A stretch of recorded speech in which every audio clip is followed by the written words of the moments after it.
and oil. I know butter is usually reserved for etouffee.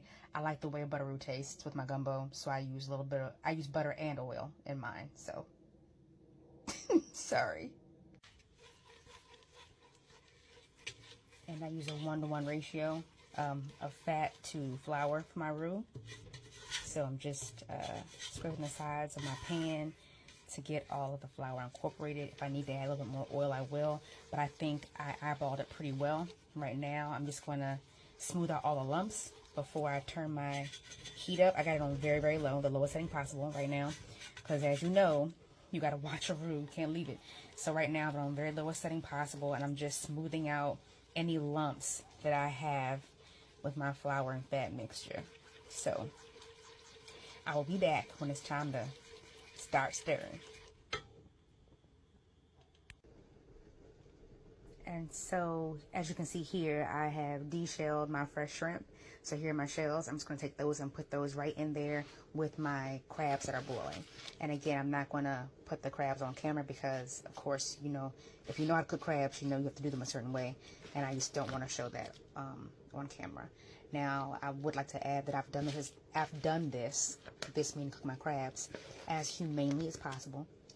And so, once I get all of the shells on top of the crabs, then I'll pan over and show you. But right now, I'm just gonna let them be as they are. Anyway, the point of all of this, the reason why I'm showing you this process is because, you know, a lot of folks are like, oh, I use chicken stock, or oh, I use this stock, which is cool. You know, I mean, the way you do it is the way you do it, right? Me personally, I prefer to have fresh seafood stock, and so that's why I make sure to make my own stock using fresh seafood, and that includes fresh crab and shrimp, live crab and fresh shrimp. I use blue crab. You know, I'm from blue crab country, so that's what we do. We do our blue crabs. I forgot to show this one. I'm going to show this one and be right back. But anyway, so here is my crab pot. This is a small pot of gumbo. So again, I have a separate pot for my roux and my seafood stock. So my seafood stock is actually in here. This is crabs. This is shrimp shells. I'm sorry, whole crabs, shrimp shell. This is whole crabs, the shells of my shrimp, and rosemary and thyme. That's it. That's how I make my seafood stock. All the other seasonings are going to come into play when I season my meat. So this is going to have chicken, crab, and andouille sausage. So when I season my chicken to cook it, that's when all the seasoning will go into the pot. But for right now, this is a very simple stock, simple seafood stock, which is going to be crab and shrimp. Again, don't toss your shells. The flavor is in those shells. So a little bit of time has passed, and the roux is coming along. It's nice and thick, but as you can see, the lumps are all smoothed out, and it's gotten very, very hot. It's very liquid right now, very liquid. Before it was like a paste, but now it's more liquid because it's super duper hot. One thing about roux, it will get hot. It's gonna get hot. Hot as 50 degrees, and you do not want this stuff on you. And now you can see it's getting a little bit darker, and I will keep coming back and showing you the different stages of my roux.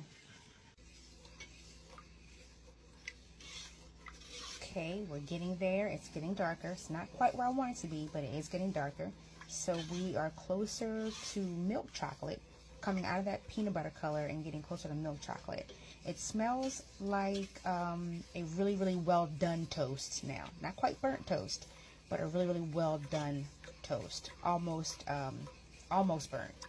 But again, the smell's amazing, and we're on our way.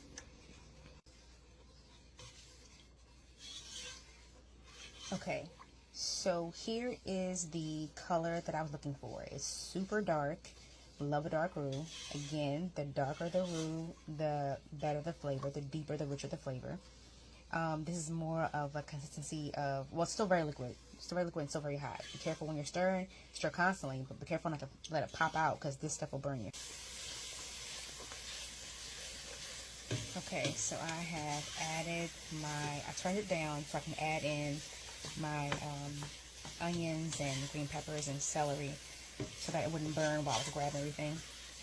already chopped. And now I am just giving it a good stir. It's going to get thick again, like a gravy. It's going to get really thick, but that's okay. I'm going to keep stirring so I don't want to burn.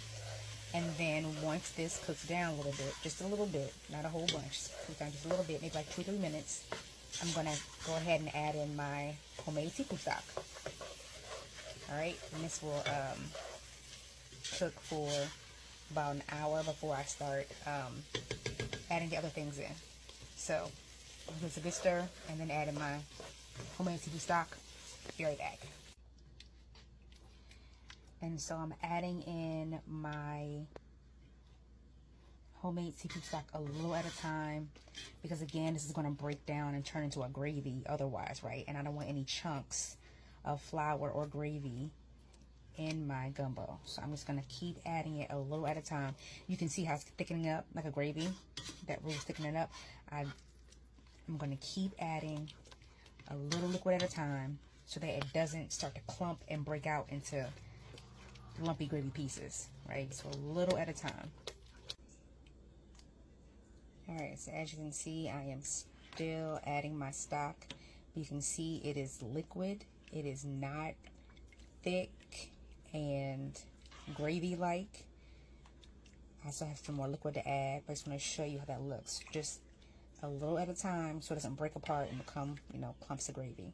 But I still got a little more liquid to add, more broth to add. Alright. Alright, so my stock is in. I'm going to turn this up to a boil and let it cook for about an hour. Get all those peppers and onions and celery, get that to be nice and soft. And then if you notice, I left enough room at the top. There's my chicken. There's enough room at the top here for me to add all the things I'm going to add here. I'm going to add some crab in here, whole crab that is, so I'll break it up, but break them in halves. So I'm going to add crabs in here. I'm going to add my andouille sausage, the chicken, and shrimp. So I left enough room so it doesn't overflow. But this is going to be a very full pot of gumbo. Alright, so time to let this cook for about an hour. Okay, so I have added my chicken.